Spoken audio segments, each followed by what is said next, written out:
guys, it's Jordan. Welcome back to my channel. Today we're doing a tag video. We're going to be doing the OMG This Song book tag, which was originally created by Katie from Katesbooksdate. However, I was tagged by Hope from Ortego and Jordyn from LaRee. So I'll go ahead and link the original as well as both the ladies who tagged me these videos in the description box down below. Basically, the questions for this tag consist of both a song component and a book component. I'm not a music aficionado by any means. I don't have a very artistic or refined taste in it. I mean, it's pretty standard white girl, I think, but I really enjoy music. Let's just go ahead and jump right into the questions. Question number one is My Jam, a song you must listen to every time it comes on, no matter how old or how many times you've listened to it. So for the song, I obviously had to pick my favorite song of all time. I don't know why this is my favorite song because it has a very serious subject matter. It's about relationship abuse, so I don't know why I like it so much. It's just so catchy, and every time it comes on, can't skip it. Drawn to it, and I don't understand why.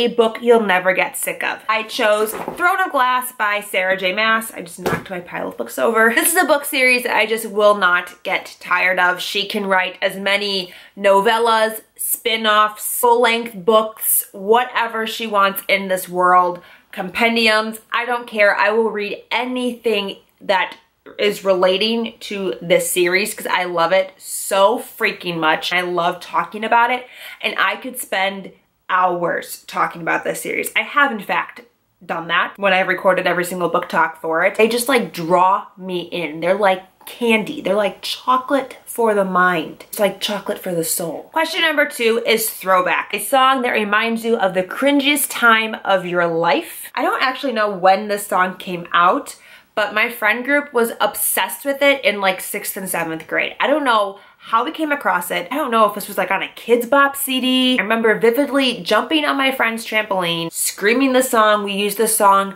to apply to like our real life relationships because you know, 12 and 13, you have those.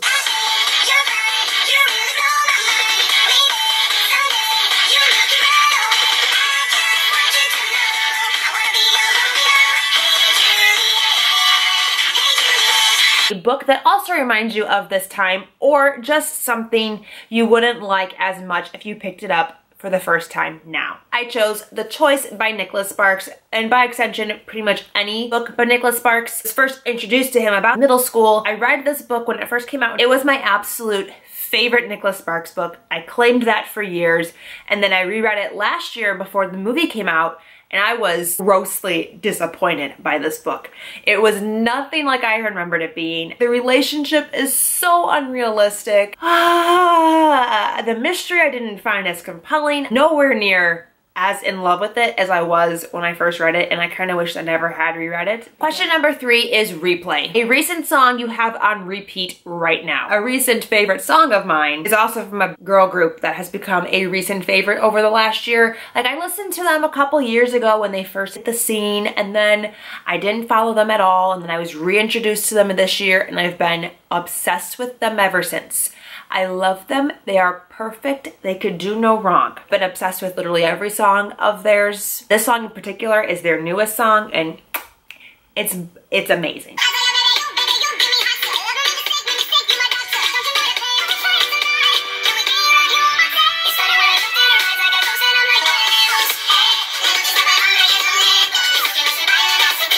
A recent favorite. I picked The Progeny by Tosca Lee.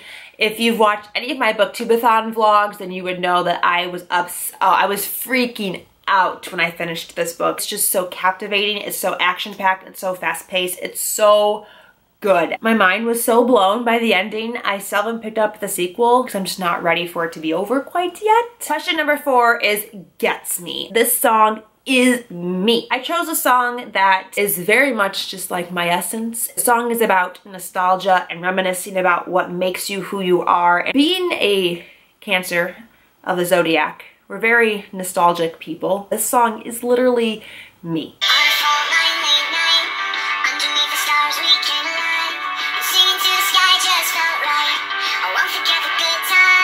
a book that is you in book form. Book that I chose, I feel like is just anybody in the fandom space in book form, and that is Geekerella by Ashley Poston. This so accurately captures what it means to be a fangirl, the feelings associated with being a fangirl. It's just, she captured it so perfectly, and she uses terms that are very much fandom terms, and it just felt so realistic. They go to conventions. I've been to conventions, cosplays in there, and I've cosplayed. It just like felt so relatable. Question number 5 is what? A weird song, but you like it. I picked this particular song because when I first heard it, I was like, this is a little strange. It's very different from this band's typical music. It has like a Jamaican vibe to it. It took me like 4 or 5 listens to decide that I was obsessed with it.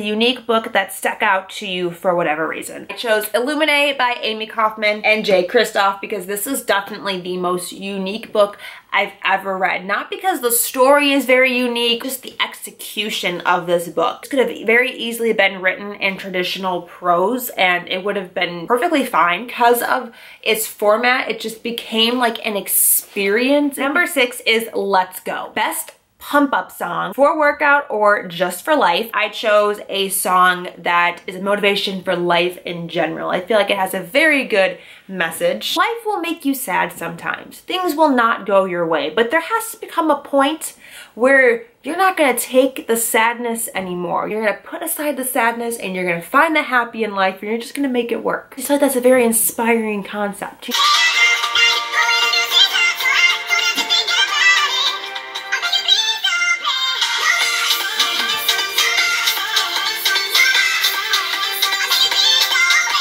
A book that inspired you. I'm gonna go with The Female of the Species by Mindy McGinnis, which I don't know if it was really inspiring as much as it was like, I wanted to like throw a fist to the man kind of book. Like I read this and I was just like, yeah, absolutely. Like that is wrong. It just was one of those books where it made you check yourself, made you reevaluate how you approach social situations. It just like opened your eyes in a way that I had not realized my eyes were shut to before. It really makes you feel empowered in a very interesting way. And number 7 is Chill. Fave chill relaxing song. There's literally an hour compilation of it on YouTube with a very scenic landscape. If you want to listen to this and relax for an hour, YouTube's already got it done for you. This is a song that was actually, I found through Twilight, ironically enough. It was supposed to be, or was rumored to be, Bella's Lullaby in the movie before a different one was chosen, and I was very salty about that whole situation. So in my mind, this is still Bella's song. I was obsessed with this song.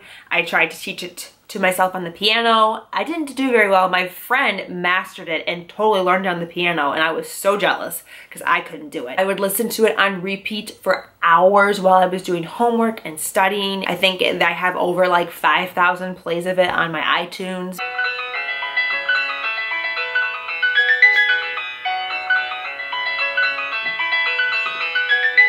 A book you'd curl up with and read on a rainy day. I mean, technically I feel like rainy days go synonymously with reading. Any rainy day is good for a book and any book is good for a rainy day. If you are an atmospheric type of reader, recommend The Unbecoming of Mara Dyer by Michelle Hodkin. This is such an atmospheric book and I feel like this is perfect for a rainy day. It's so creepy and haunting and mysterious and it makes you question like everything. I feel like this goes very well with just like a dreary rainy day with like a cup of hot chocolate and a fireplace. Like this would fit perfectly with that whole aesthetic if you like your aesthetics. My right leg from my toes to my butt cheek is asleep right now. Oh my gosh, it's so asleep I can barely stretch out my leg. Question number 8 is Addicting. A guilty pleasure song, one that's catchy and addicting, but not a whole lot of substance. When I first listened to it, I'm like, I don't even know what they're saying. I don't even know what's happening. It's stupid. It's just a stupid, catchy pop song, but whenever I hear it, it makes me just want to dance. Shimmy, shimmy, yeah, shimmy, yeah, shimmy, yeah. Drink, la la la. Drink, la la la. La la la. Shimmy, shimmy, yeah, shimmy, yeah, shimmy, yeah. Drink, la la la. Drink, la la la. Shimmy, shimmy, yeah, shimmy, yeah, shimmy, yeah. Swalla la la.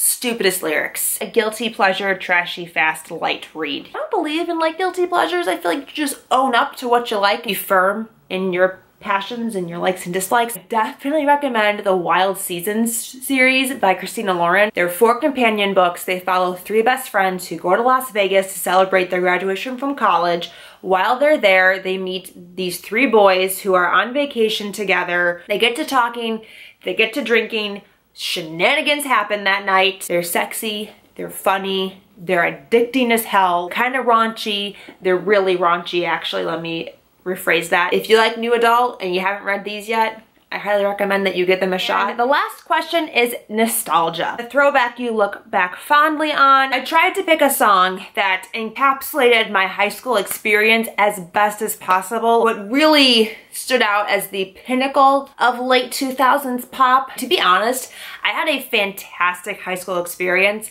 I loved it and would not change a single thing about it. I think I'm one of the very few people who ever say that. Look back on it so fondly and have so many amazing memories from that time. I tried to pick a song that was like the epitome of that.